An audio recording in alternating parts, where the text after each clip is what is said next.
los representantes de los sectores del sistema de justicia guatemalteco que analicemos llevando a cabo el estudio de la pertinencia de algunas reformas en materia de la prisión preventiva.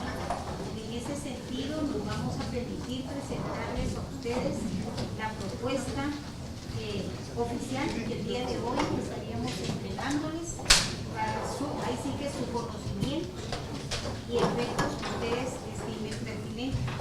En principio, pues, con satisfacción manifestarles que han sido debidamente analizadas, estudiadas con responsabilidad, a manera de poderles entregar a ustedes algo que les sirva de punto de partida, de análisis para lo que el proceso esté bien entendido.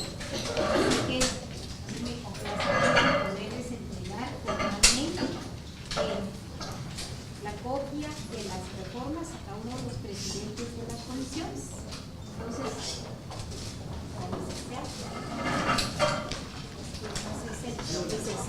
por favor.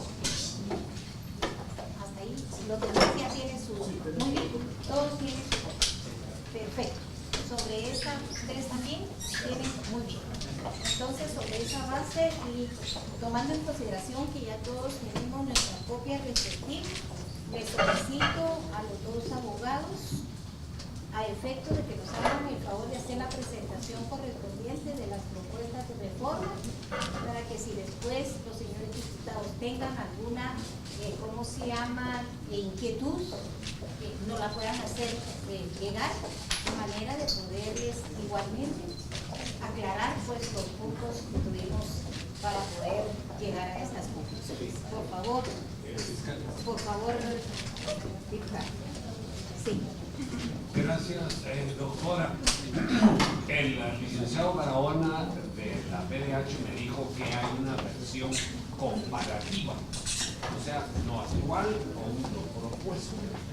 Nos podemos llegar o sacar fotocopias, eso es mucho más fácil el análisis, por favor. Gracias. Por favor. También la licenciada Claudita nos hace el favor de tomar la foto. Por favor, tienen la palabra los colegas ahí. Muy buenas tardes. Primero darles la más cordial bienvenida a los señores diputados del Congreso de la República, presidentes integrantes de ambas comisiones legislativas, así como las autoridades que nos acompañan, el señor presidente del organismo judicial de la Corte Suprema de Justicia, la procuradora adjunta, procuradora en funciones de la institución del Procurador de los Derechos Humanos, la señora secretaria general de la Comisión Internacional contra la Impunidad en Guatemala y la señora directora general del Instituto de la Defensa Pública Penal. Desde hace varios meses se instaló una mesa técnica que ha venido analizando y estudiando una propuesta de reformas a la legislación procesal penal en materia de prisión preventiva, con el objeto pues, de afrontar la problemática que el uso indiscriminado de la prisión preventiva ha conllevado para la situación carcelaria penitenciaria del país. Esta mesa técnica se ha integrado por el Ministerio Público con el acompañamiento directo de la Comisión Internacional contra la Impunidad en Guatemala, la institución del Procurador de los Derechos Humanos y últimamente, a raíz de la llegada a la presidencia del magistrado Néstor Vázquez, también se integra la Corte Suprema de Justicia y el Instituto de la Defensa Pública Penal. Todo esto con el acompañamiento continuo y permanente de la Oficina del Alto Comisionado de las Naciones Unidas para los Derechos Humanos en Guatemala, que en ejercicio de su función de asesoría técnica y acompañamiento, pues también nos ha brindado importantes insumos para llevar a feliz término la propuesta que ahora se presenta. Ahí en la presentación, que ustedes también tienen copia del documento. Los objetivos trazados con esta discusión, elaboración y análisis de una propuesta específica han sido 4 concretos. El primero, el interés y el esfuerzo por ajustar la normativa actual vigente en Guatemala a los tratados y convenciones ratificadas por el Estado de Guatemala en materia de derechos humanos y en general a los estándares internacionales que derivan del derecho internacional, no solo lo que establecen en su texto los tratados y convenciones, sino también jurisprudencia de la Corte Interamericana de Derechos Humanos y las observaciones de los distintos órganos de los tratados que de una u otra manera se han pronunciado respecto del conjunto de las medidas de coerción aplicables en un proceso penal y en concreto respecto del uso y utilización de la prisión preventiva. También se tuvo como objetivo la actualización normativa de la actual legislación, entendiendo que determinados supuestos comprendidos en el Código Procesal Penal o no estaban siendo aplicados o hacían falta insumos o elementos específicos que permitieran una efectiva aplicación, como más adelante lo abordaremos. Por dar un ejemplo de lo que menciono, el tema del arresto domiciliario, que en la legislación procesal penal es la medida de coerción más gravosa después de la prisión preventiva, pero que por falta de control y seguimiento a cargo del sistema de justicia, pues prácticamente el arresto domiciliario en la mayoría de casos, salvo situaciones muy concretas, se convierte pues en una licencia para poder deambular por el territorio nacional sin ningún tipo de restricción, a pesar, como repito, que es la medida de coerción más gravosa después de prisión preventiva. Agilizar también el proceso penal, se establece una racionalización de plazos en lo que respecta al uso de las medidas de coerción y concretamente en la prisión preventiva en orden a lo que la normativa procesal ya regula, para efectos de lograr empalmar el plazo de la prisión preventiva con el plazo de las distintas fases procesales. Y de esta manera se intenta agilizar los procesos en trámite y a la vez un uso racional y prudente en un plazo razonable, como lo señalan los estándares universales de la prisión preventiva y de las medidas de coerción.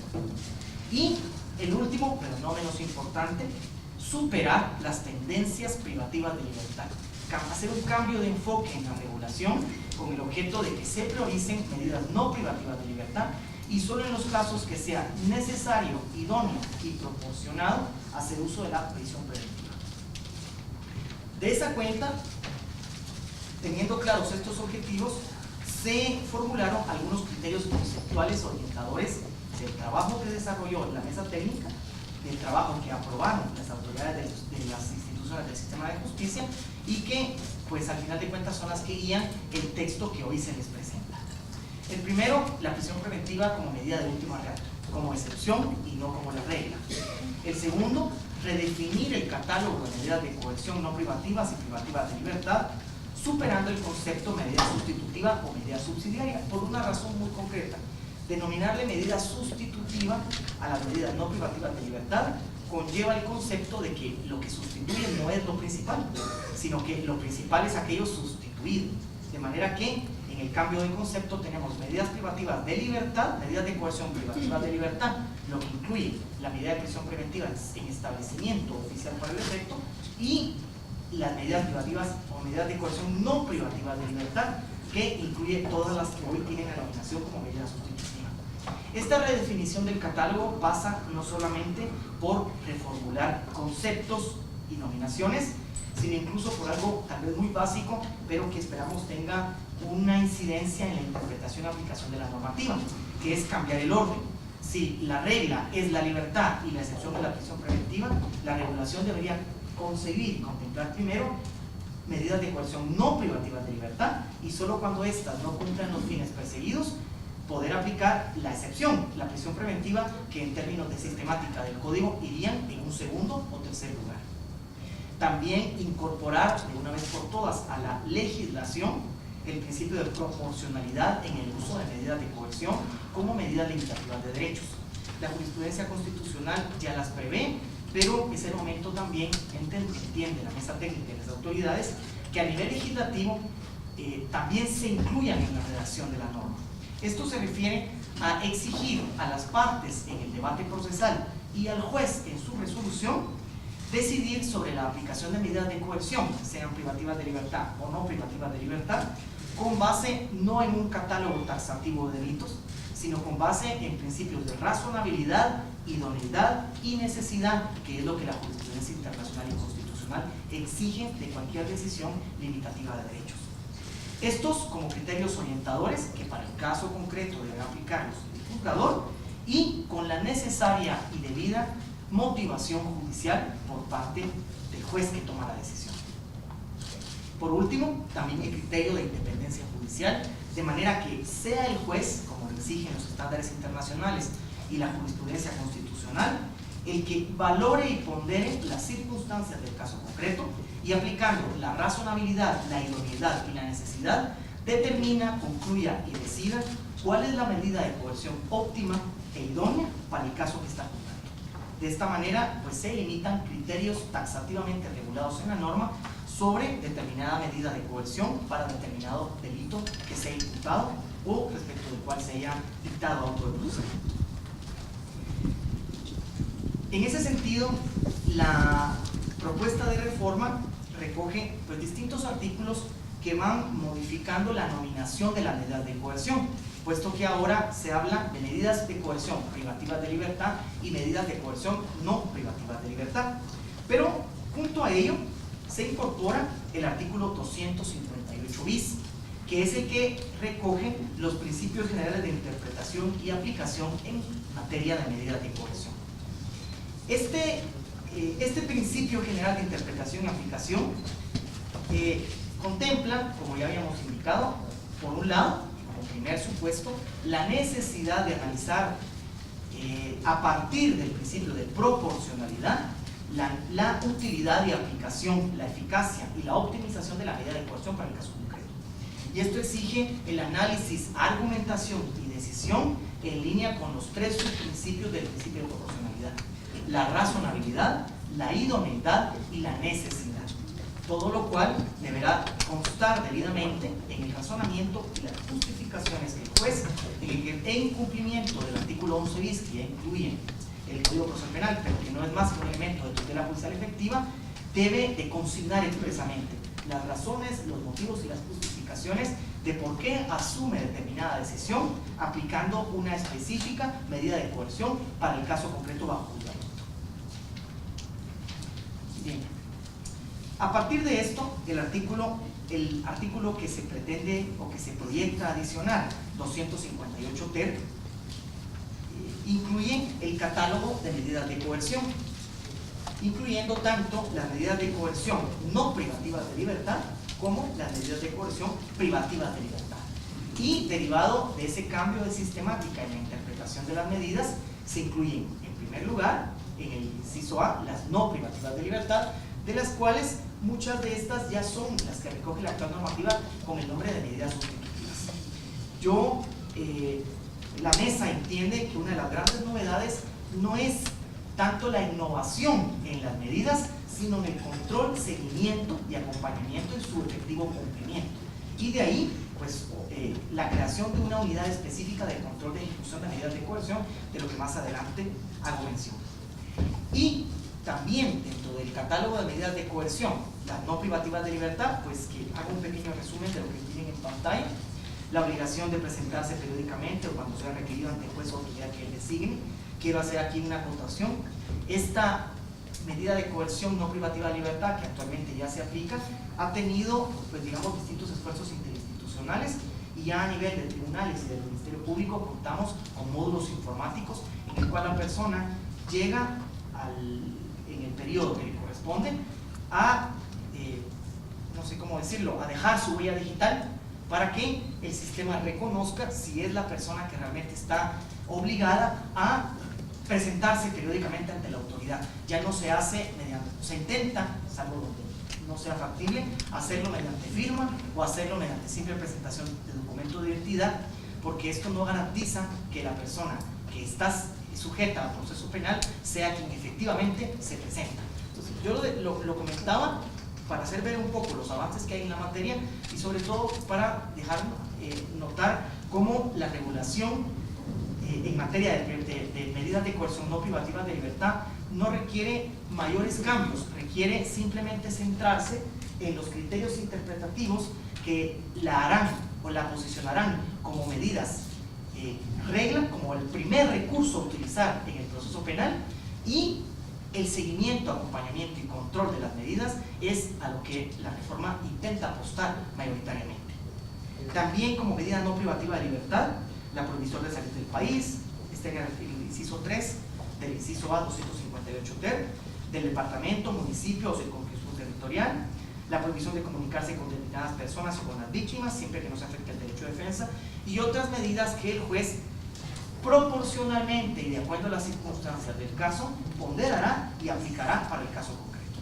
Y como medidas privativas de libertad, la primera, la prisión preventiva en establecimiento de privación de libertad, que serían las que estarían a cargo directamente del sistema penitenciario, con los centros de privación de libertad para prisión preventiva ya implementados y establecidos, y la prisión preventiva en vivienda del imputado o en la vivienda que el juez señale con aprobación, que el imputado señale con aprobación judicial.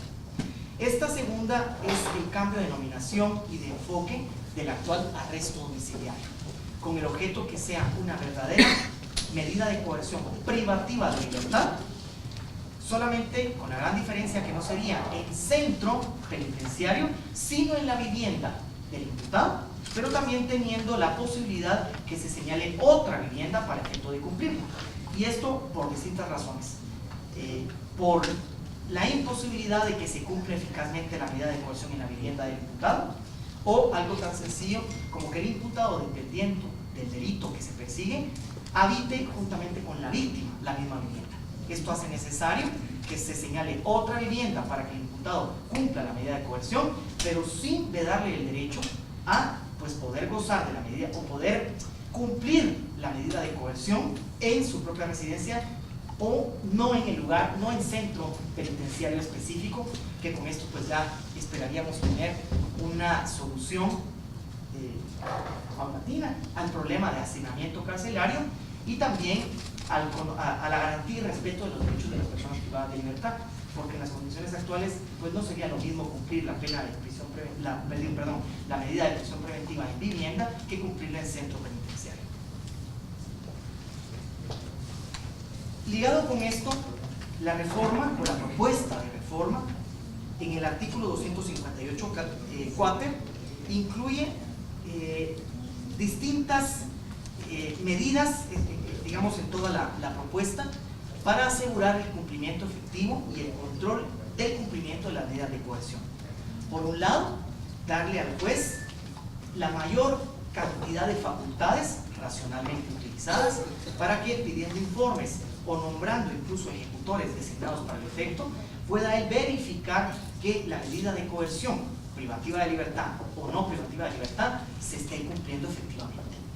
Y aunado a esto, se crea una nueva dependencia en la estructura del organismo judicial, la unidad de control de medidas de coerción, que tendría distintas funciones. Entre otras, el control del cumplimiento de las medidas de coerción distintas a la prisión preventiva en centros de privación de libertad, porque la prisión preventiva en centro de privación de libertad sería haciendo función su ejecución y control del sistema penitenciario. Pero aquellas otras que deban cumplirse en vivienda del imputado o aquellas medidas de coerción no privativas de libertad, esta unidad de control de medidas de coerción sería la encargada de auxiliar al juez en esta importante función. Pero además de eso, del control del cumplimiento y ejecución de las medidas de coerción, la unidad de control de medidas de coerción del organismo judicial tendría otras importantes funciones que hasta el día de hoy el sistema de justicia le debe a la población y que ya están concebidas en la legislación procesal penal. Primero, dotarle al juez de insumos para tomar su decisión, ¿verdad? Cualquier otra información o dato necesario para que el juez, haciendo uso y aplicando el principio de proporcionalidad, pueda decidir cuál es la medida de coerción eficaz y óptima para el caso concreto. Además de eso, en el numeral 3 del artículo 258 ter, una función más que necesaria en estos momentos: centralizar y gestionar información actualizada sobre todas las personas detenidas o en prisión preventiva. Ese registro central de detenidos que existió en un momento, pero que hoy en día ni siquiera el sistema penitenciario tiene el dato real con nombres y apellidos de las personas privadas de libertad, sería una función que llevaría a cabo esta unidad de control de medidas de coerción. Y a la vez el seguimiento a alertas sobre plazos de prisión preventiva en centros de privación de libertad, porque hoy en día es una función que llevan a cabo en solitario los órganos jurisdiccionales, quienes, cuando está por venderse la prisión preventiva, hacen la solicitud, ¿verdad?, de prórroga de la prisión, pero no son pocos los casos donde el plazo transcurre y donde más que el cumplimiento o incumplimiento de un plazo procesal, lo que existe es una vulneración a derechos fundamentales de la persona privada de libertad. 4 funciones esenciales que hoy en día pues prácticamente no hay órgano alguno en el sistema de justicia que las cumple, que deberán ser asumidas por la unidad de control de medidas de coerción del organismo judicial. Bueno, lo que comentamos. Muchas gracias. Sí, en el artículo 258.4 están las 4 funciones específicas: recopilar y comprobar la información para que el juez tome la decisión pertinente, controlar el cumplimiento de medidas de coerción no privativas de libertad en centros o establecimientos oficiales para este efecto, centralizar y gestionar toda la información relativa a personas privadas de libertad o en prisión preventiva, y el seguimiento de las alertas sobre el posible cumplimiento o eventual cumplimiento de los plazos establecidos en la propia normativa, porque también hay una modificación en ese sentido con la propuesta.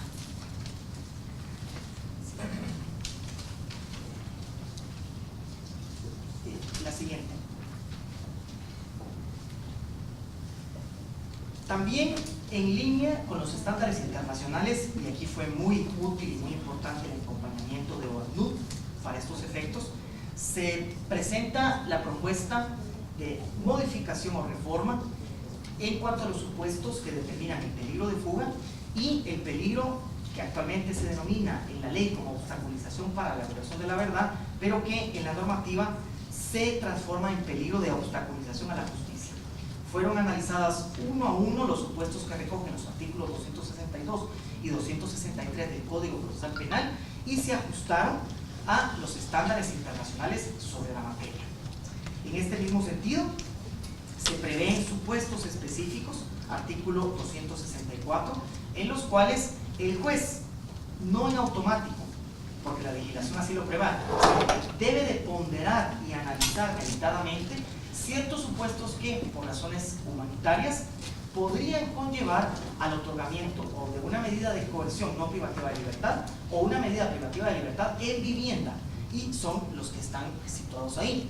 La situación de personas con discapacidad o situación de vulnerabilidad que por su condición tal, el centro oficial del sistema penitenciario no les asegure su vida e integridad, no garantice su vida e integridad por la situación especial de vulnerabilidad que están viviendo. También las mujeres con embarazo de alto riesgo, cuando falten 2 meses para el parto y durante los 6 meses siguientes al nacimiento. Las personas que sufran de enfermedad grave o peligro inminente de muerte, y cuando se trate de supuestos en que el imputado o el acusado sea la única persona que preste alimentos o que preste el cuidado debido a otra persona en situación de discapacidad, enfermedad grave o menor de edad. Hay que dejar claro que estos supuestos concebidos en el artículo 264 de la propuesta no conllevan otorgar indiscriminadamente medida de coerción no privativa de libertad o medida de coerción privativa de libertad en establecimiento oficial, sino que son simplemente supuestos que el juez deberá analizar detenidamente y brindarles una respuesta con una motivación reforzada de por qué es viable en estos casos otorgar una medida de coerción no privativa de libertad o privativa en vivienda, o simplemente le darla porque a pesar de que la persona incurre en alguno de los supuestos, entiende que para el caso concreto no es factible, no es proporcionado otra medida que no sea la medida de privación de libertad en centro o establecimiento oficial.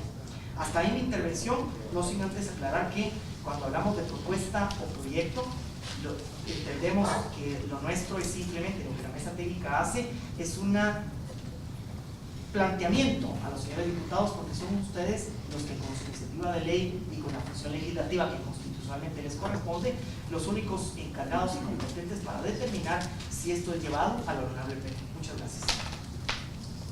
Continúa la licenciada Gabriela Contreras de CICIG.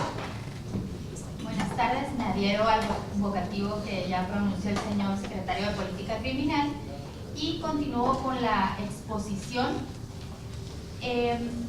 Se tiene planteado en el anteproyecto, en congruencia con lo ya expresado respecto de mantener el principio de independencia judicial como un elemento central de la propuesta, el tema de la eliminación del catálogo actualmente existente en el artículo 264, que se refiere a los delitos que no tienen posibilidad de otorgamiento de una medida sustitutiva. De tal manera que esa prohibición que está actualmente planteada en términos de un catálogo de delitos que incluye también delitos con penas menores a 5 años, pues es eliminada para efecto de juez quien determine la idoneidad de la medida privativa o no privativa de libertad, atendiendo a los principios ya expresados por el doctor Porto. Uno de los grandes problemas en relación con la prisión preventiva es la prórroga indefinida que indirectamente se ha ido estableciendo como una práctica dentro del sistema de justicia. Para este anteproyecto se ha planteado la eliminación de esa facultad de prorrogar indefinidamente los plazos de la prisión preventiva, y en congruencia con ello se ha establecido una propuesta de modificación al artículo 268 del Código Procesal Penal, que es el que se refiere a la cesación del encarcelamiento, estableciendo nuevos supuestos que además se complementan con algunos aspectos de agilización del sistema de justicia penal.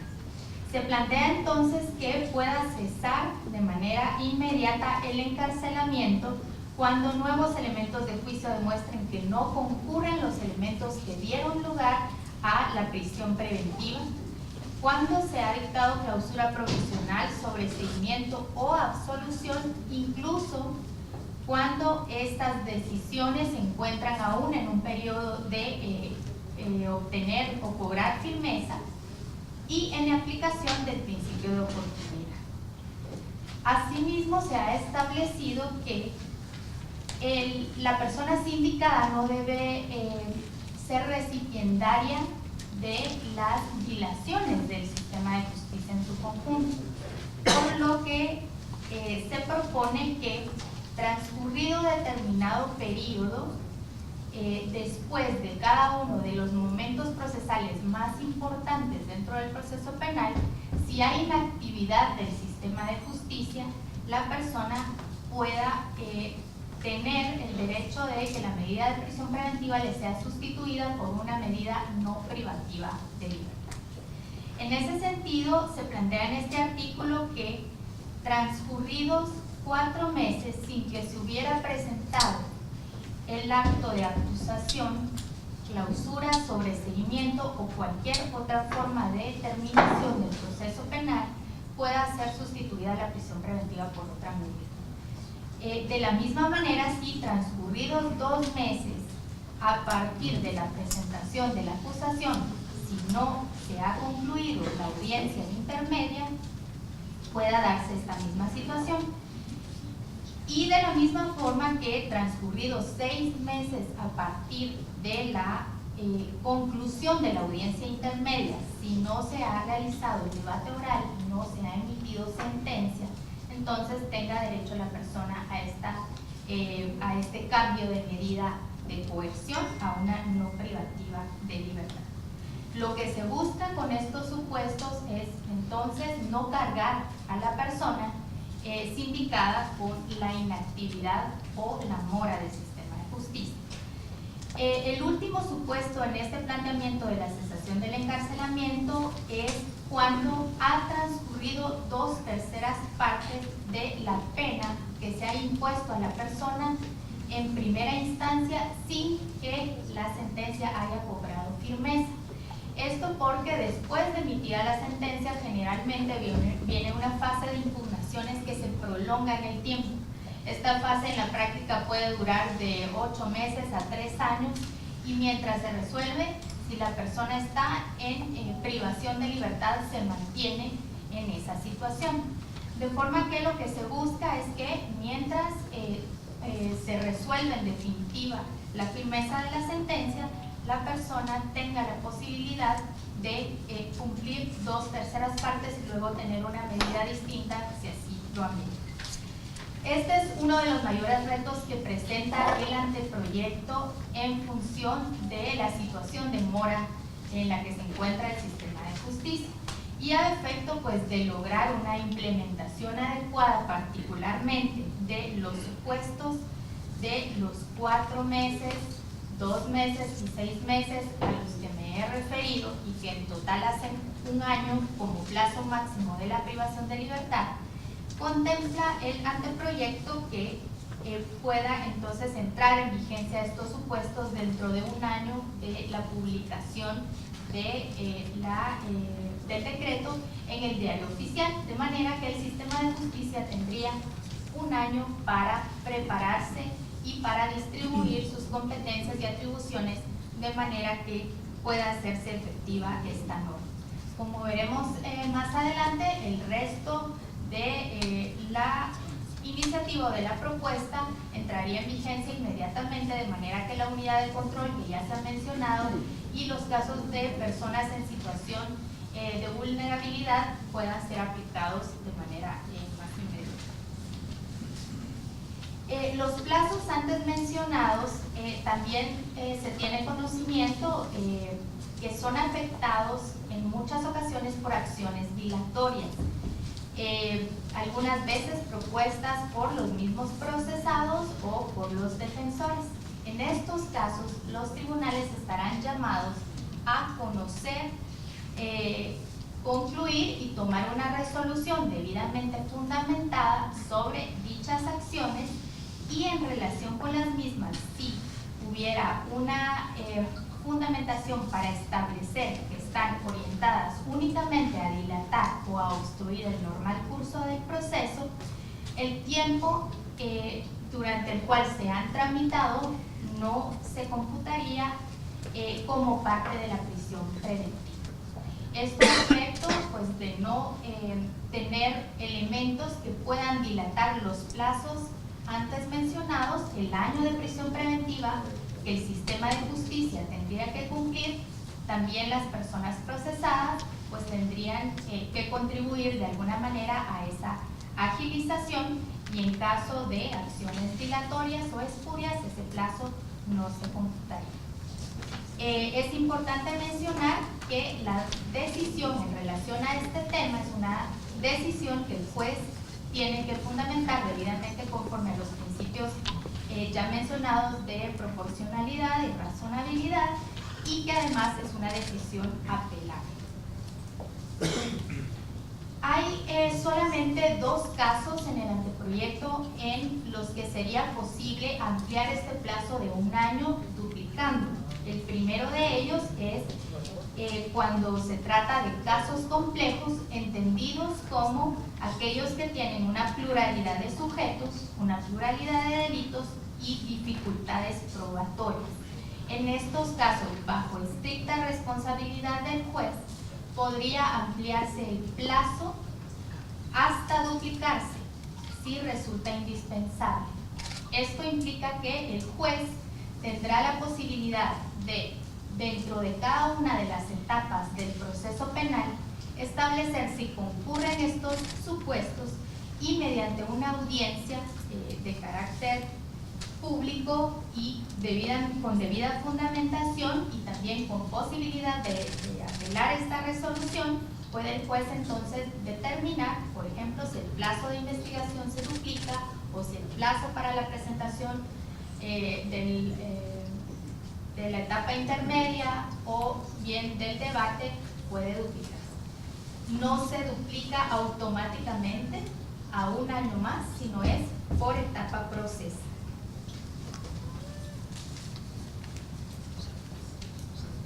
Actualmente en el Código Procesal Penal subsiste una facultad de dictar medidas de coerción aún en los casos donde hay falta de mérito, lo cual a criterio de la mesa técnica resulta incongruente, pues siendo una falta de mérito lo que corresponde es que el juez inmediatamente pues deje a la persona sindicada en libertad sin ninguna medida adicional.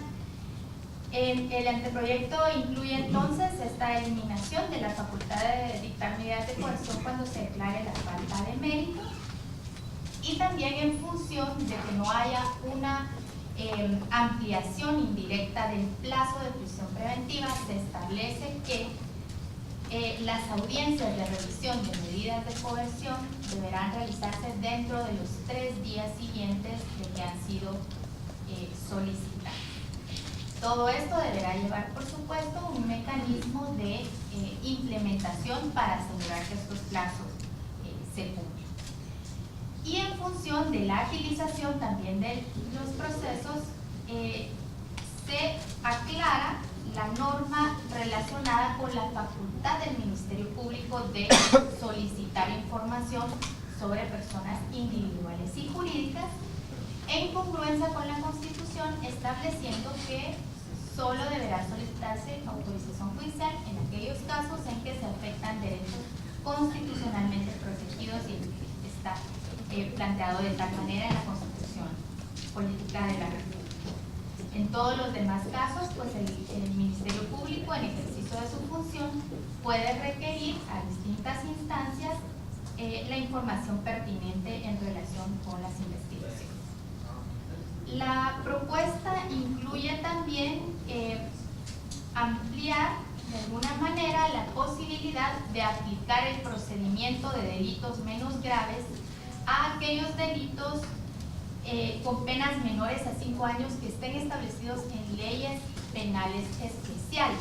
Actualmente este procedimiento solamente aplica a los delitos contemplados en el Código Penal. Sin embargo, como ustedes saben, tenemos vigentes 29 leyes penales especiales que contemplan delitos, de manera que todos esos delitos pues no tienen la posibilidad de tramitarse de manera más ágil bajo este procedimiento. En la propuesta se establece entonces que sí puede aplicarse también a estos delitos menos graves. En congruencia con el contenido general de la propuesta, se ha ajustado también la regulación relativa a las apelaciones, de manera que todos los aspectos que tienen que ver con las medidas de coerción puedan ser apelables. Se ha hecho una revisión y se ha actualizado también el catálogo pues, de esos supuestos de la apelación, estableciendo claramente que no hay efectos suspensivos. En relación con el Código Penal y leyes especiales, y en congruencia con el artículo 264, que quedaría eliminado en esta propuesta, se reforman todos los tipos penales de las leyes especiales y del Código Penal que establecían una prohibición de medidas privativas de libertad.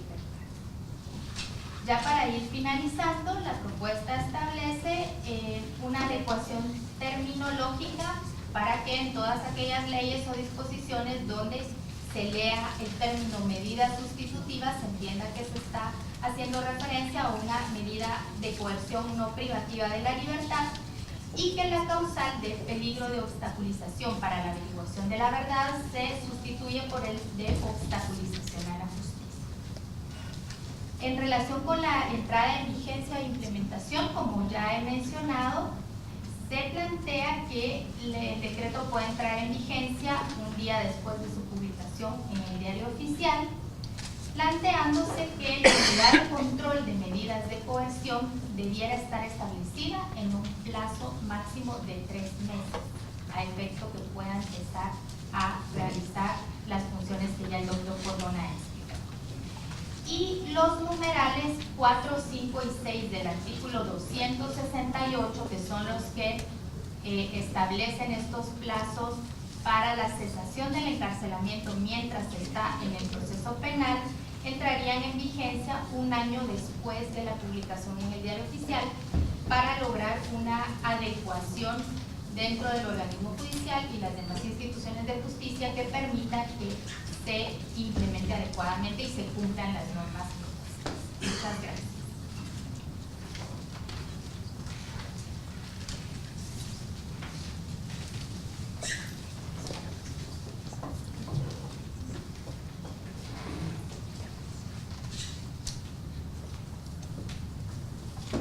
Esa sería la propuesta que nosotros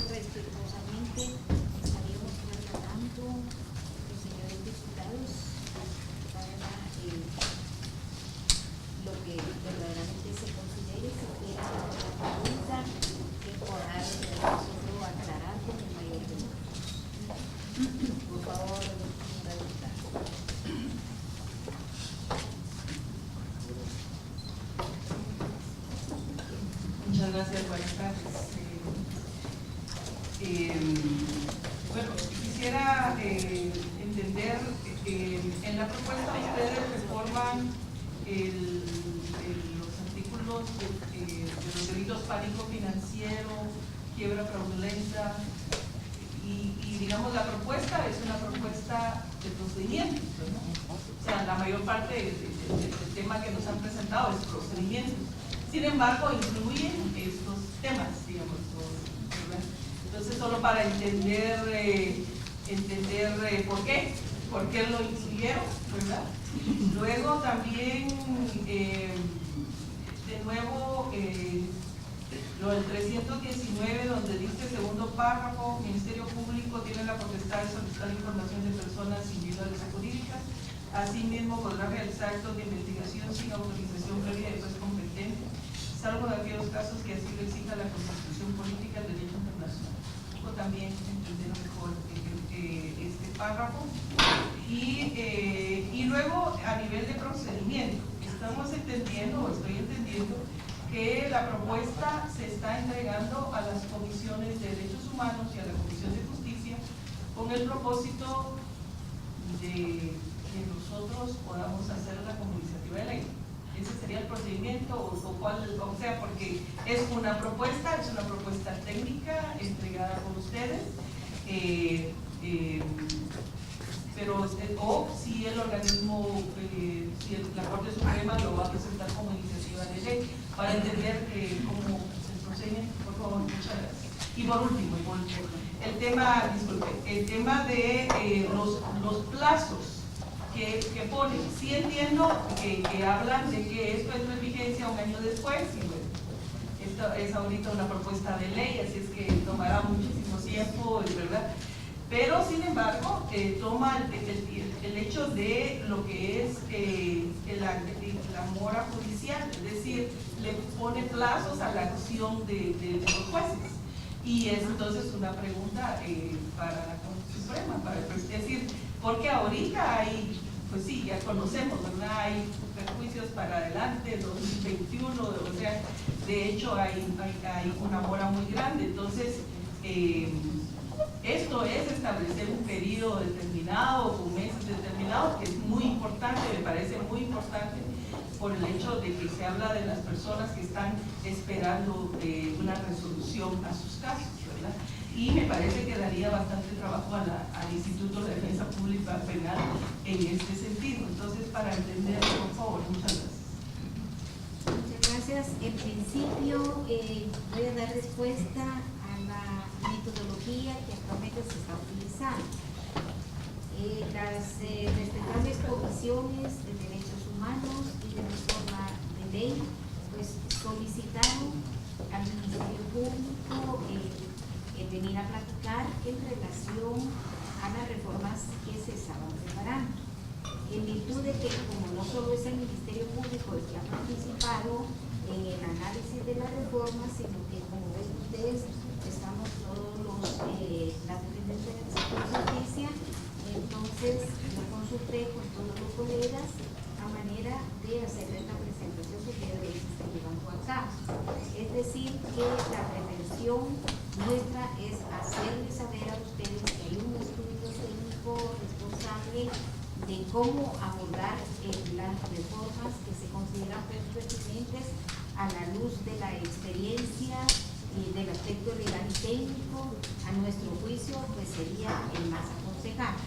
Es decir, que ninguna de las instituciones la va a estar presentando como propuesta de iniciativa, ¿verdad? Se los estamos entregando a ustedes para que ustedes hagan suyo, ¿cómo se llama? Después de analizado, y se haga la propuesta desde el ámbito del legislativo.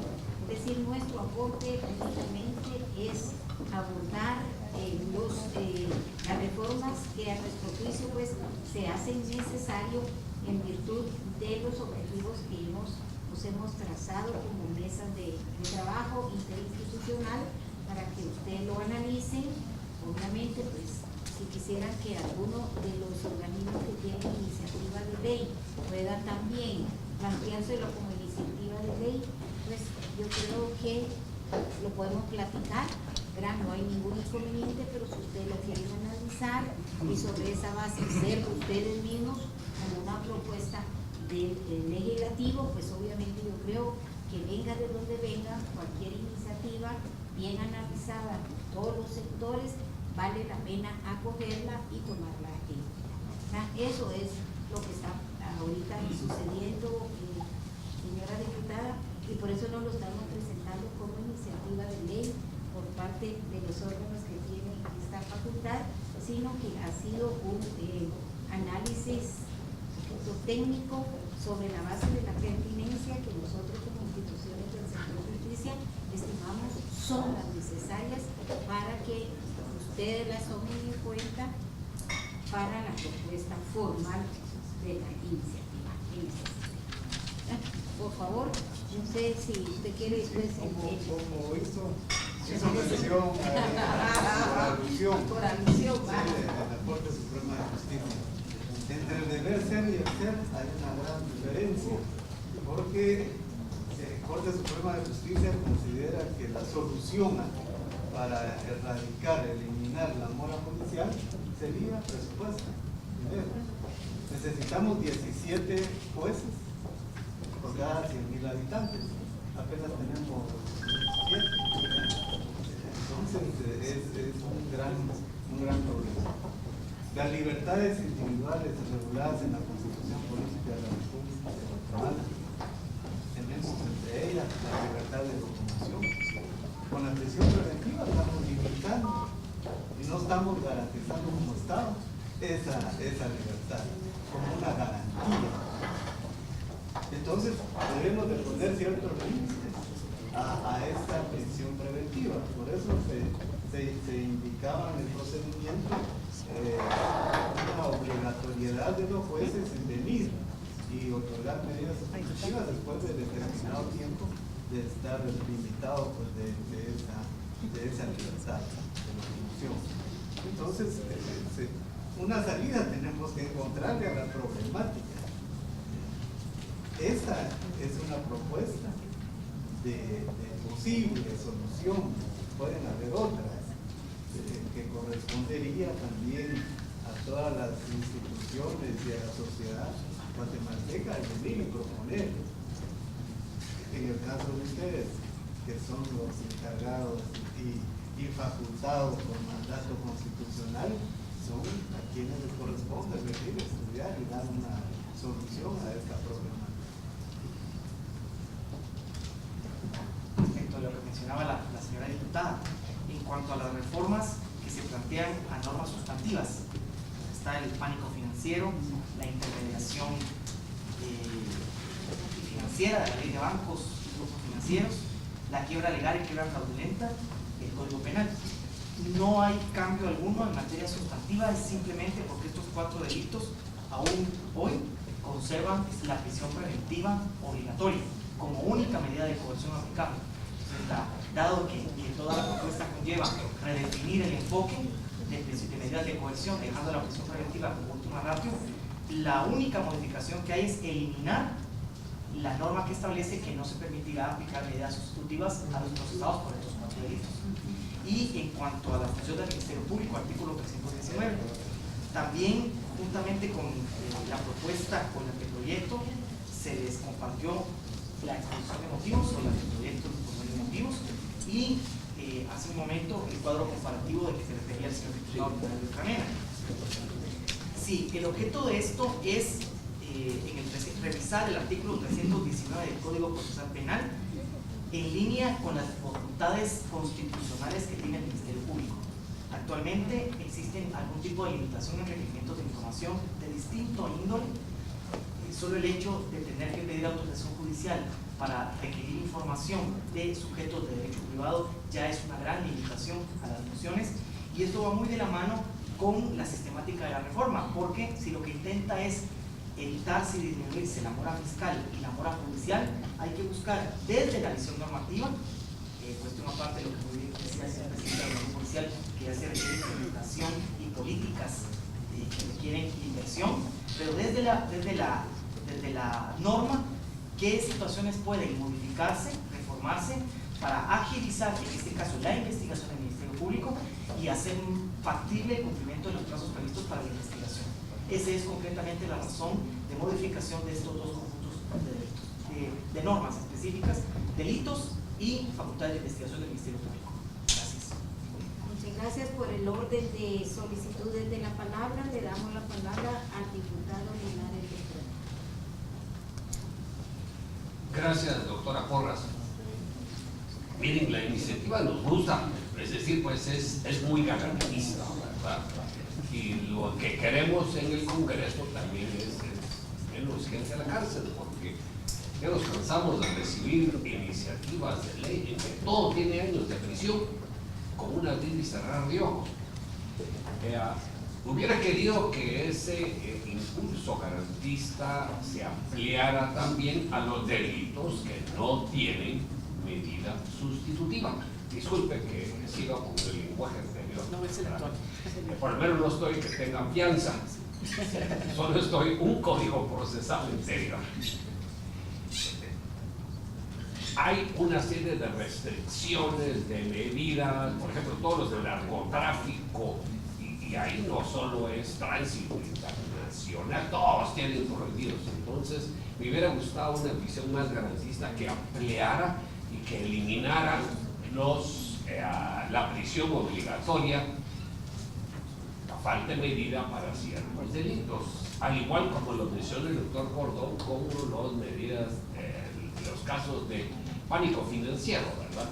Con relación al pánico financiero, hay un debate en el Congreso de debería existir ese delito de pánico financiero, porque es un privilegio para un grupo de empresas privadas en Guatemala y limita seriamente la libre expresión. De cómo nos vamos a defender los guatemaltecos si no se nos permite suspirar que tal vez un banco tiene problemas y que tal vez sería bueno sacar su dinero. Si lo hago con respecto a una empresa de autos o una empresa de bebidas, no hay problema, pero si lo hago para bancos, yo una vez me voy a la cárcel por suspirar, ¿verdad? Creemos que debería ser un poco más amplio el tema y no tan proteccionista o privilegiado. Me gusta la idea de sustento. Aquí dice que el juez deberá motivar, sustentar sus decisiones. Sin embargo, nos preocupa, como hemos visto, lo de sustentar, ¿verdad? Debería haber mayor control, porque en nuestra experiencia, como nos dicen cuando no se nos da un amparo provisional, porque es aconsejable. Podría hacerse toda una gran defensa de que eso es un sustento válido, no es aconsejable en el momento. Creo que debería tener un poquito de más control, porque encontramos que los jueces ponen el arraigo, la prohibición de salir del país, con cero de hule, ¿verdad? Es decir, es automático, cualquier persona ligada a prisión automáticamente tiene ya la prohibición de salir del país. Aquí se dice que lo debe sustentar, pero creo que debería haber más control a ese sustento, para que no nos digan, es aconsejable que no pueda salir del país. Me preocupa que se pueda hacer. Estoy de acuerdo con el señor presidente de la Corte Suprema de Justicia que esto es muy fácil ponerlo en papel. El papel todo lo aguanta. Yo quisiera que tuviéramos aquí un juez de primera instancia penal de todos los tribunales, y los que litigamos del área penal conocemos, y preguntarle, mire, ¿cómo le iría a usted con eso?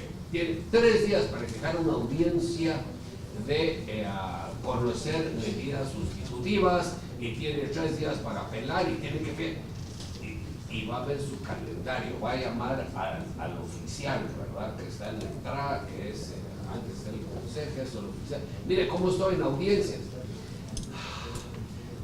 Y ya sabemos la respuesta. La respuesta no es muchas veces en días, en semanas, en meses, es hasta en años. Entonces, suena muy bonito, pero yo quisiera ver esto en un plan piloto para ver cómo funciona de una forma realista. Veo algunas cosas aquí que creo que serían un tesoro para un abogado defensor. dice, por ejemplo, prisión preventiva en vivienda del imputado.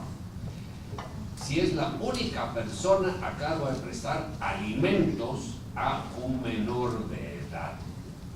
Eso, ya lo estoy viendo que lo vamos a tener todos los abogados defensores en la computadora, compartido entre todos los abogados defensores. El argumento: es la única persona, él tiene hijos menores de edad, es la única persona que los mantiene.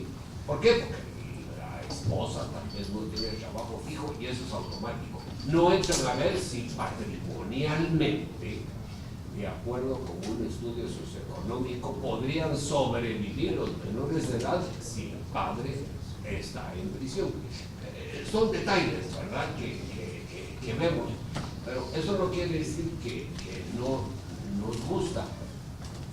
Yo creo que nos gusta mucho. Es más, les cuento que hay dos iniciativas en el Congreso: una de aceptación de cargos, donde nos ha dado insumos muy valiosos el aquí presidente, de la aceptación de cargos, que eso creo que reduciría gran parte de las personas que están en, me gustaría decir en centros carcelarios, pero tengo que decir en cuarteles, ¿verdad, doctor? Porque la mayoría están en cuarteles. Esa está actualmente en discusión, ya va para tercera lectura y por artículos.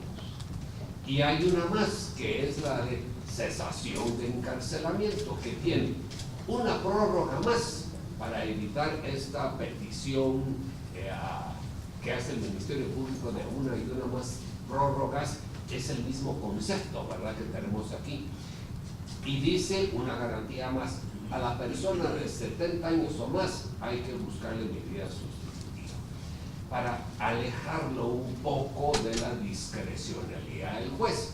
Y en atención a Naciones Unidas, ¿verdad?, que tienen convenciones sobre protección a las personas de tercera edad, ya la persona de 70 años ya no es tan proclive a obstaculización ni a fuga.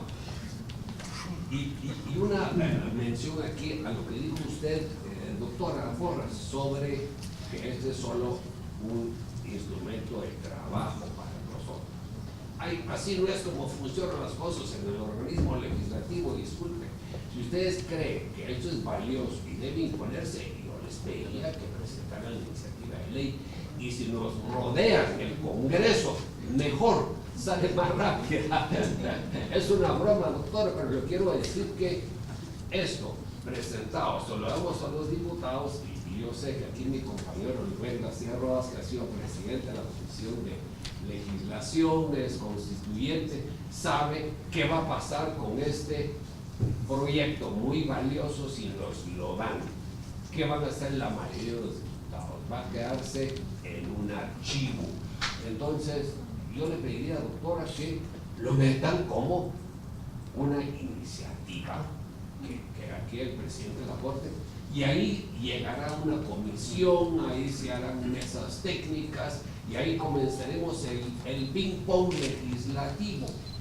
Pero si esto es una entrega, y yo se lo agradezco en el alma, y los estudiosos, que somos pocos, lo vamos a agradecer, sabemos que no tendrá el mismo fin que se merece un trabajo así de garantista y así de valioso. Gracias, doctor. Muy bien. Sí, solo para referirme muy puntualmente a dos cuestiones que indicaba el señor diputado. En cuanto al listado de delitos que actualmente no permiten medida sustitutiva, sí se reforma el artículo 264, y como lo mencionaba la licenciada Contreras en la presentación, ya no existiría, según el anteproyecto, delito alguno que tenga como única medida de coerción viable la medida sustitutiva, o en este caso, la prisión preventiva. Ya no habría delito que tuviera como única medida de coerción posible prisión preventiva únicamente. Y segundo, lo que usted refería en cuanto al control, el control tiene que ser siempre procesal, intraproceso. Y sí se prevé una reforma también al 404 que regula las resoluciones apelables, y se incorporan prácticamente todas las que se refieren a medida de coerción, e incluso las que revisen la medida de coerción. Sí, siempre 3 días para apelar, como apelación genérica, y también otras a las que se refería la licenciada Contreras, las que determinen la ampliación de plazos por medidas dilatorias o casos complejos, o las que determinen no aplicar los plazos transcurridos en virtud de acciones indebidas por parte del litigante. Los tres conjuntos de resoluciones serán apelables para que la sala competente del ramo penal controle y verifique, entre otras cuestiones, la motivación y la fundamentación de la resolución. Gracias, señor rector. Muy bien, y tomaremos entonces en cuenta también lo que nos está planteando el señor diputado en cuanto a presentar la iniciativa formal. Nosotros lo vamos a platicar acá con todos los representantes para poder tomar en cuenta pues la petición y la sugerencia del licenciado. Y yo creo que algo de lo que sí tenemos que advertir todos los presentes es lo siguiente, que esta iniciativa debe de prevalecer, dado a que no puede ser imputable al sindicato sufrir todos los atrasos por situaciones logísticas, por situaciones de falta de recursos, por situaciones de falta de personal. Las instituciones están estructuradas para el cumplimiento procesal. Si no, no tiene razón de ser que estemos normando si verdaderamente todas las veces va a ser inobservada la ley. Creemos firmemente que una ley se hace para cumplirse, no para incumplirse, porque entonces no estaríamos frente a la posibilidad de conducir las conductas de todos los ciudadanos que somos regidos por una normativa. Entonces aquí no nos tiene que preocupar definitivamente que va a pensar un juez de primera instancia, que va a pensar un magistrado, ¿verdad? Si la normativa nos dice a nosotros, son unos plazos, debemos de observar esos plazos y consecuentemente ningún sujeto a la justicia tiene que ser el imputable a cualquier plazo, ¿verdad? Porque no es responsabilidad, es responsabilidad del Estado a través de sus instituciones el poder dar cumplimiento a la normativa vigente positiva en cualquier país del mundo, ¿verdad? Así que, pues, solo para una reflexión de todos los que estamos por acá, que no nos tiene que preocupar, ¿será que se va a cumplir o no se va a cumplir? Nosotros cumplimos con tener la normativa y verdaderamente tiene que cumplirse. Le damos la palabra en ese orden al señor diputado Dorian Tarcero. Por favor, estoy llevando el orden. Gracias. Buenas tardes. Vean, el tema de la prisión preventiva creo que es un problema ya de Estado. Esto se ha complicado y se ha desbordado. Todos los esfuerzos que se puedan hacer en una mesa orientadas a resolverlo es aplaudible y yo por lo tanto aplaudo el hecho y el esfuerzo que está plasmado aquí. Sin embargo, me llama la atención y ya verán ustedes cómo es de complicado el pleno. Ya vemos algunos diputados y esa es precisamente la aplicación del pleno. Ya ponemos de acuerdo todos. Pero vean ustedes, en la unidad de control de medidas de coerción, aquí se nos ha olvidado que tenemos ya una ley que es el control telemático. ¿Sí? Que esta puede ser incorporada y vuelvo otra vez, el error humano es mucho más grande que el error técnico que pueda cometerse si se implementa y se incorpora el control telemático. Recordarán ustedes que está susceptible de ser revisado para ver si se aplica de alguna forma pagado por el Estado, si él lo paga, pero yo lo incorporaría aquí, porque eso ayudaría en gran medida al control territorial del que se está trabajando. Sin embargo, yo no veo que, digamos, en esta mesa, o no sé si estuvo, el tema del Ministerio de Gobernación. Literalmente es que el problema lo tenemos ahí está, se hizo un juego de botella, no logra pasar el control telemático y yo creo que eso es fundamental para poder desarrollar la implementación y que nos queda, en este caso en la comisión, digamos, discutirla con los miembros, hacer los aportes que sean necesarios y tratar de resolver en la medida de lo posible en el tiempo más corto. Muchas gracias. Muchas gracias, licenciado, por favor. Muchas gracias. Y efectivamente, en discusión de la mesa estuvo la ley de control telemático. De hecho, cuando ustedes revisen en detalle el anteproyecto, van a identificar algunos elementos donde se vincula expresamente esa ley a esta propuesta de reforma del Código Procesal Penal. Y dentro de esa discusión justamente se planteó la idoneidad de dejar una unidad de medidas de control que es mucho más amplia, tiene una función mucho más amplia que la que está establecida en el Ministerio de Gobernación, y que por su cercanía o por ser parte directa de la Corte Suprema de Justicia tendría un vínculo mucho más cercano y mucho más fluido con los órganos jurisdiccionales, y por tanto con el control que sobre este tipo de medida privativa de libertad o sobre cualquier otra de las establecidas en la propuesta pueda darse. Gracias. Por favor, para aclarar, la instancia coordinadora de la modernización del sector justicia, conformada por Ministerio Público, Defensa Pública Penal, Ministerio de Gobernación y Organismo Judicial, hemos estado reuniéndonos para una mesa técnica de alto nivel en referencia al control del IMAT. He tenido la oportunidad de participar, y en las primeras reuniones que tuvimos de la prisión preventiva hice mención porque hay una oficina de control del IMAT que era la adecuada. A ver, pues en ese momento, viendo también la situación pues, económica de la Corte Suprema, porque eso conlleva la creación de una unidad, así como está plasmado, por parte de la Corte Suprema, y crear pues, esa unidad, y son asuntos también económicos del presupuesto. Sí se ha platicado, y es una posible también solución a llevar ese control en cuanto pues, a las medidas sociales. Bien, muchas gracias. Le damos entonces la palabra al señor diputado García Robles. Aquellas observaciones que no refiero respuesta, así visto a ojo de abuelo de paja, se dice. Voy a empezar con algo que es meramente procedimental, que si queremos que esto se apruebe en un plazo breve, lo vamos a sacar de su proyecto. Su artículo 19.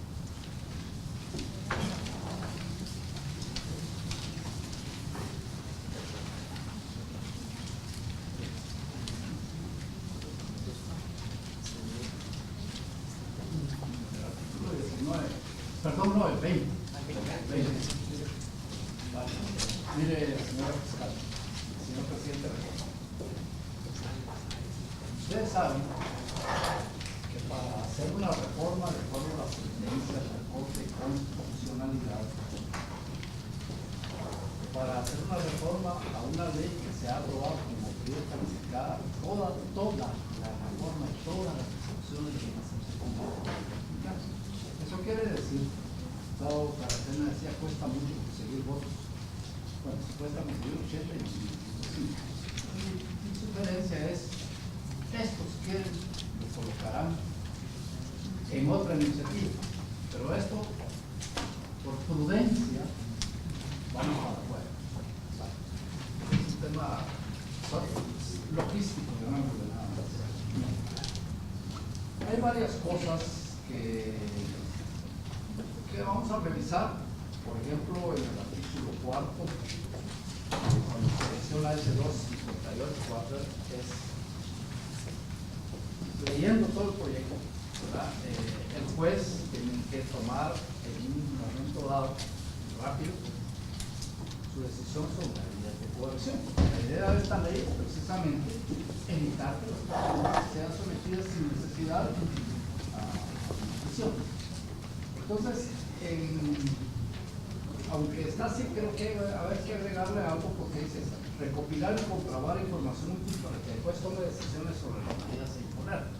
Resulta que no me depende a los 24 horas pues ahí el juez tendrá que tomar la decisión. Y vamos a esperar que esta unidad le informe al juez, vamos a perder el asunto. Tenemos que ver algún tipo de Por eso digo, no quiero respuestas, solo le estoy diciendo sobre lo que yo voy a empezar a trabajar para ver qué posibilidades tenemos de que esto realmente funcione.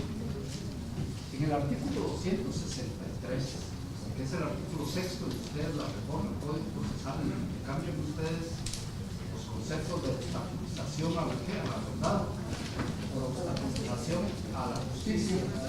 Miren, no es de este proyecto, sino desde antes. Yo tengo algunas dudas. Si nosotros somos exageradamente formalistas,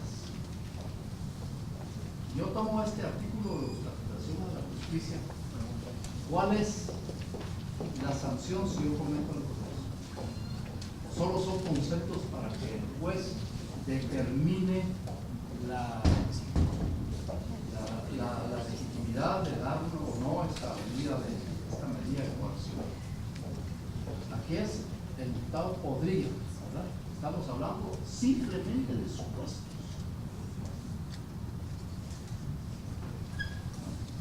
Es decir, es tan amplia esa palabra, el riesgo de que el imputado podría. Esto lo que hace es dejar al juez un criterio demasiado amplio para que el juez siga sujeto, perdonen lo que voy a decir, el juez siga sujeto a la opinión pública y por temor a una crítica contra él, siga enviando a las personas a prisión. Yo creo que hay que buscarle una mejor redacción, porque de verdad yo entiendo a los jueces, a mí me gusta ser criticado. En los conceptos estos que se toman en cuenta para otorgar este tipo de medidas de coerción no privativa de libertad, también debe tomarse en cuenta el concepto de edad. Estamos a un punto en el Congreso de aprobar la Convención sobre los Derechos de las Personas de la Tercera Edad. E incluso aquí, si aprobamos esa convención, se reduce a los 60 años. Eso es lo que quieren Naciones Unidas como personas de la tercera edad. Ni tanto que queme el santo, ni tampoco que no lo alumbre. Creo que valdría la pena, en consideración de lo que hacía el diputado, y consideramos el asunto de la edad también, pero no los 60 años, sino que fuéramos un poquito más arriba, ¿verdad? Luego, como digo, estoy hablando rápido porque quiero salir rápido a todas. Ese término de ampliación, creo que el párrafo es los plazos previstos en los numerales 4, 5 y 6 podrán ampliarse hasta notificarse bajo la responsabilidad del órgano jurisdiccional. Creo que hay que incorporar una reacción, Gabriela. Usted dijo una cosa y esto cuando lo leo entiendo otra. Usted habló de cada etapa que puede verificarse. Entonces, creo que hay que hacer esa especificidad. Quiero también, voy a analizar el tema de la posibilidad del Ministerio Público de realizar actos de investigación o autorización previa que se competen. Voy a analizar hasta dónde llega el alcance de esta norma, con todas las empresas. Y en el siguiente párrafo, el Ministerio Público puede impedir que una persona perturbe el cumplimiento de un acto determinado, e incluso mantenerlo bajo custodia hasta su finalización. Un acto de detención, un acto de... ¿Cuánto tiempo el Ministerio Público va a poner bajo detención a una persona? Simplemente así, si nuestra Constitución establece que cualquier detenido debe ser presentado ante juez a las 6 horas. Yo lo digo para que no vayan tomando consideración. Luego, lo demás en el aspecto de la apelación me gusta mucho, señora fiscal, y la Constitución de la Corte, porque realmente cuando estamos hablando de que son apelables todas estas decisiones que se toman sobre la libertad de las personas, estamos realmente cumpliendo con la filosofía constitucional. Nuestra Constitución es humanista y protectora de las libertades fundamentales de las personas. Es algo que les faltó a ustedes en su exposición de motivos. Realmente establecer con claridad cuál es el principio constitucional, la filosofía constitucional, el concepto ideológico de nuestra Constitución. Y por eso me complace mucho que esto esté incluido, aunque generalmente mis jóvenes abogados jamás han leído el preámbulo constitucional, pero bueno, ahí vamos.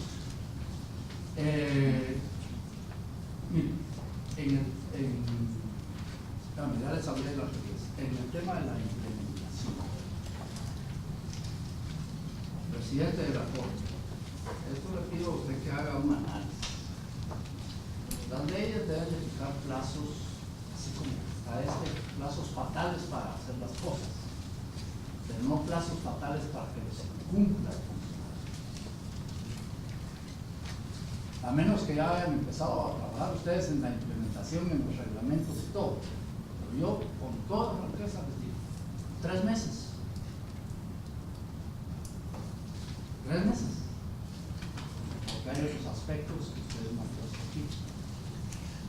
Si bien tienen considerado ustedes, tengo subrayado aquí, en el artículo 11 de ustedes, cuando dice practicar por sí va a ser, en el artículo 11, cuando dice emplazándolos conforme a las circunstancias del caso y practicar por sí va a ser practicar por medidas electrónicas.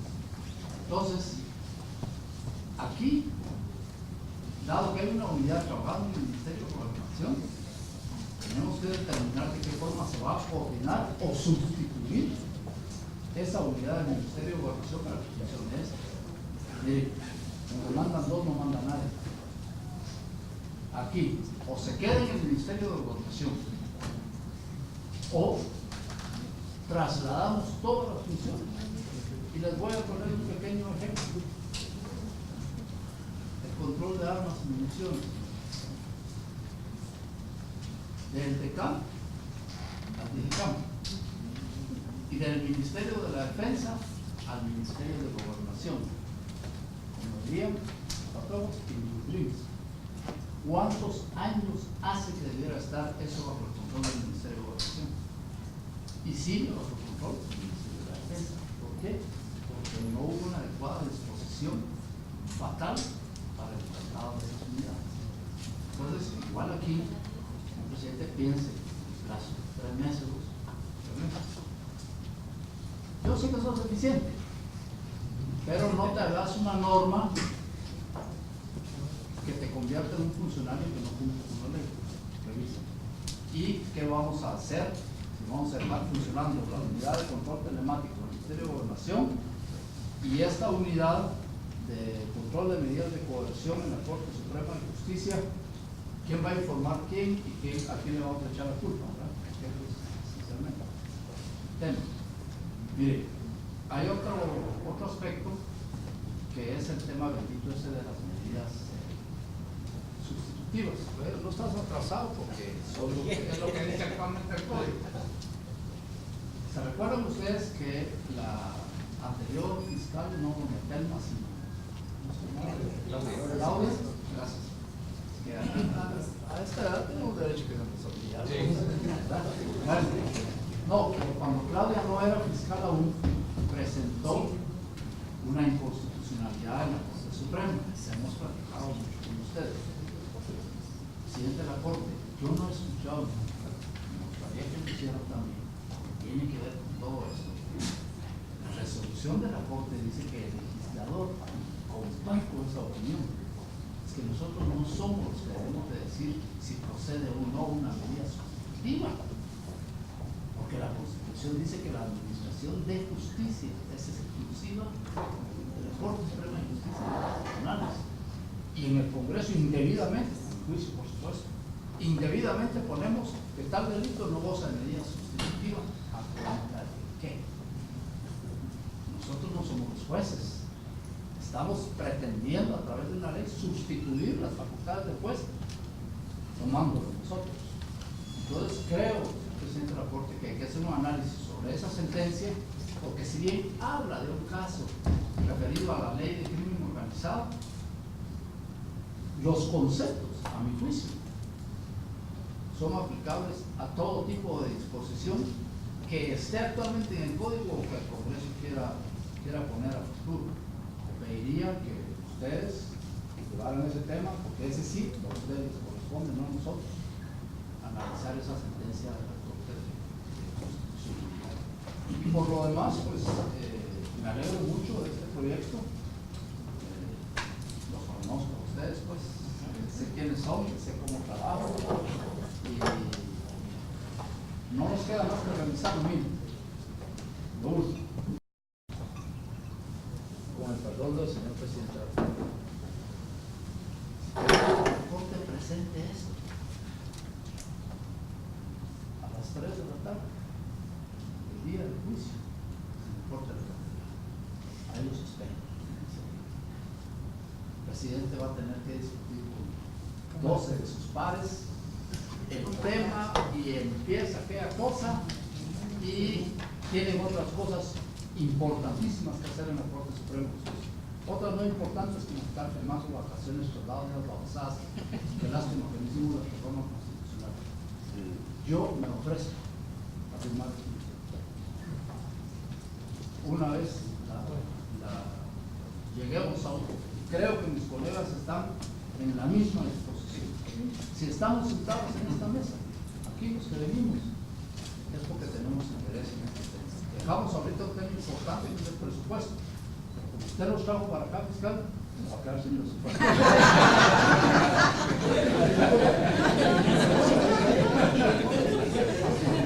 Yo le dije, maestro. A un voto seguro. Pero a usted le tiene aquí. Bueno, fiscal. Son votos ausentes, pero votos decididos de apoyar. Así que, No, por para votar favor. usted me tiene aquí. No, en serio, mire. Yo, y creo que todos mis colegas aquí, no me atrevería a decir que alguno no. Creo que podríamos, y tiene una ventaja, a que nosotros lo hagamos, a que lo firme la Corte. Une, final, convergencia, todos, encuentro por Guatemala, viva, pan y un pelón independiente que está por ahí, tirado con onda. Entonces, creo que eso, aquí hay una representación muy importante. Creo que si logramos mejorar esto, yo les sugeriría una reunión más para afinar esto. Tal vez me atrevo a decir, y perdonen, pero ese es mi modo de trabajar. Julio, Gabriela, bueno, perdón Julio, Gabriela, yo diría el presidente de la Comisión de Derechos Humanos, el presidente de la Comisión de Reforma del Sector de Justicia. Me atrevería que llegara a Amílcar, que es muy acucioso con estos temas. Si Fernando y yo nos quieren agregar, pues agreguen. Lo que sea una cosa rápida, mejoramos esto, mejoramos la exposición de motivos, que está más, es una exposición de motivos más procedimental que de valores fundamentales. Si lo hacen así, creo que estaríamos en la capacidad de una de las sesiones extraordinarias que vamos a tener antes del 10 de diciembre. Después del 10 de diciembre no van a haber sesiones extraordinarias. Entonces vamos a tener posiblemente 2 o a lo sumo 3 sesiones extraordinarias y debiéramos, si está firmado por este conjunto de partidos, lograr que esto entrara a conocimiento del Pleno inmediatamente y que sea trasladado pues inmediato también. Ahí está la Comisión de Legislación, está la Comisión de Reforma de la Justicia. Podemos elegir una o dos comisiones y tener el dictamen listo para el día. Eso es mi propuesta. ¿Vamos? A nosotros nos parece sumamente importante en principio estar definiendo. Verá que ya el asumir ustedes el compromiso, pues ya estamos definiendo. Entonces a nosotros nos parece muy importante y fundamentalmente tomando en consideración que son 7 delegados de diferentes partidos. Eso es muy valioso. Es decir que entonces como metodología, en virtud de que ya todos tienen su copia, que pudieran revisar despacio, analizar cada una de las propuestas de reforma y ustedes mismos, cada uno haga sus propias anotaciones a manera de que cuando ya se reúnan, ya cada uno tiene leído, analizado y ciertas propuestas del material que lleva. Si hay que agregar algo, igual nos lo trasladan para nosotros también estar enterados y poder estar verdaderamente de acuerdo o en desacuerdo, igual se los vamos a manifestar, ¿verdad? Si estamos de acuerdo o en desacuerdo, a manera de unificar al máximo los criterios para que ustedes puedan ya poderlo tomar formalmente para presentar la iniciativa. Yo le propongo el otro martes. Perfecto, pero para el otro martes ya el compromiso de ustedes es tener leído, analizado y tener las propuestas, el material que les estamos entregando el día de hoy. Verán, para el próximo martes ya No te da pena que ustedes lo hoy en la llevan noche- analizado. Hoy en la noche le echo Muy tijeras, bien, me hoy en la encanta. noche. Pero igual para todos, para que ya el martes ya tenga cada uno ¿Se propuesta puede el formal. martes, diputado? Sí puede. Qué bueno. ¿Dónde? Sí, sí. En la comisión de legislación hay un salón grande. Hay salón. Y si no, igualmente aquí pues el mismo José, si no hay localitos por Ya allá. venimos a su bañado, ahora nos toca a nosotros. Muy Bueno. Mire, es un ofrecimiento nada más. Solo. Muy bien. Con la confianza que Le tengo, agradecemos, pero igualmente el derecho lo tiene el licenciado Ronas Estuardo Así, por favor. Gracias, señor fiscal. La Comisión de Derechos Humanos solicitó la reunión porque hay varias iniciativas que están circulando con relación al cese de la acción preventiva y creemos y consideramos varios de que esto hay que abordar de una forma más integral, ¿verdad? Que no es única y exclusivamente ponerle un límite a esto. Sabíamos que estaban ustedes discutiendo este tema, ¿verdad? Pero no teníamos conocimiento de ello. Yo los felicito porque hay un buen trabajo, hay una buena propuesta con los respectivos señalamientos y observaciones que hicieron algunos compañeros, pero lo veo muy positivo, ¿verdad? Y como Comisión de Derechos Humanos, en este caso como presidenta, asumimos el compromiso de poder impulsar esta iniciativa, ¿verdad? Y de trabajar conjuntamente con los compañeros. Yo creo que el país lo necesita y es una buena, muy buena propuesta. Yo los felicito mucho. Muchas gracias, diputado. El diputado también, Juan José Porras. Bueno, mire, la verdad es que tengo mucho más que decir. Muchas de las tengo que estar muchas de las presentaciones primero, pero ya muchos de los compañeros hicieron algunas observaciones preliminares. Es obvio que todo proyecto es perfectible, pero estamos muy agradados junto con el presidente de la Comisión de esta comisión en este proyecto que nos presenta. Y sí coincido con el diputado García Rodas en que sí es factible que la mesa que usted ve aquí es la mesa que pueda hacerse propia del proyecto. De por sí la dinámica legislativa nos lleva a que sean las mesas de trabajo de las comisiones que las que hagamos. Primero Dios sería una o dos comisiones para no hacerlo más grande. Entre más comisiones hay es más difícil sacar un dictamen conjunto, así que habría que aterrizarlo donde se pueda trabajar técnicamente. Yo creo que la mayoría aquí, algunos somos abogados, así que eso facilita la discusión. Y yo también me sumo con los diputados presentes a apoyar esta iniciativa. Creo que es importante. Estamos ayudando a la Corte Suprema de Justicia, estamos modernizando el sistema guatemalteco penal, así que yo creo que es importante que nos aliemos todos en esta nueva idea, y creo que será para ustedes también como Ministerio Público una herramienta muy útil para nosotros. Muchas gracias. Muchas gracias, diputado. Y el diputado Ricardo. Trataré de ser lo más breve que pueda. Buenas tardes y gracias por darnos la oportunidad de discutir y escuchar en principio el análisis y las razones por las cuales se está haciendo esta propuesta. Sin duda alguna que es muy importante. Es un tema de garantías. Me quiero declarar abogado garantista y me parece importante la propuesta y en una línea de avanzada. Me preocupan varios temas. que es las consecuencias y el impacto en la integralidad del sistema. Por ejemplo, claro, vamos a tener que discutir ya con los avances que ya se están planteando y propuestas, sin duda que vamos a tener oportunidad de discutir.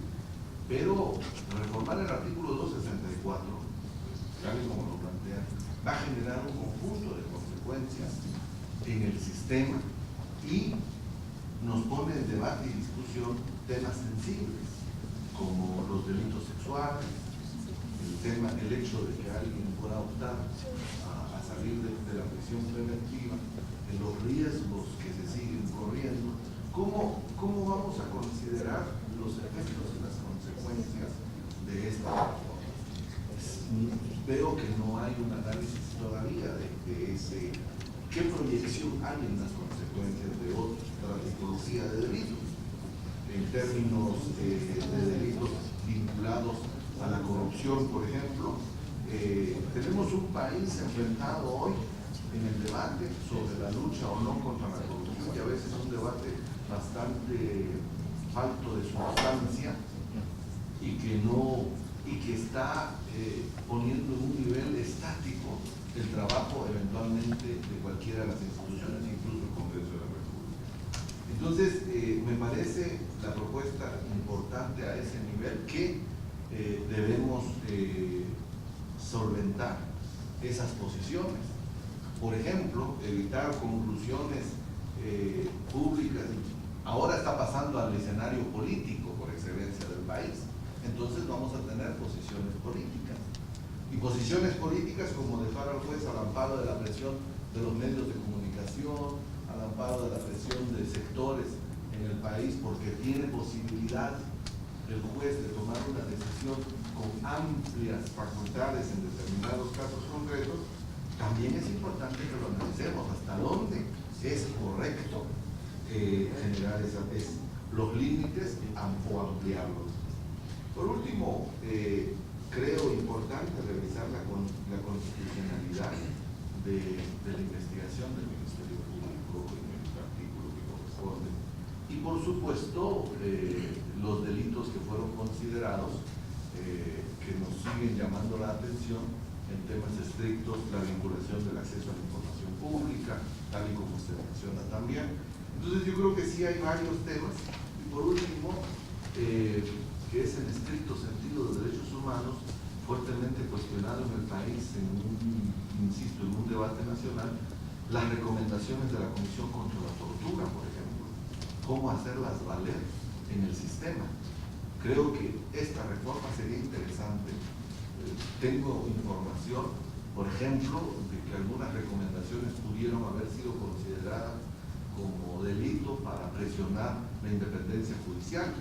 Solo por citar un ejemplo, y hay casos en donde jueces denuncian el quehacer de la Comisión contra la Tortura, quizás un trabajo demasiado diligente para determinadas personas. Pero es importante definir entonces que entes en materia de defensa de los derechos humanos tengamos claridad cómo llegar al juez. Es vía las partes, es directamente con el juez, esas recomendaciones que incluso van en el tema también de la prisión preventiva. Entonces yo creo que es importante la propuesta. Hay varios temas que sin duda merecen la atención que considerar.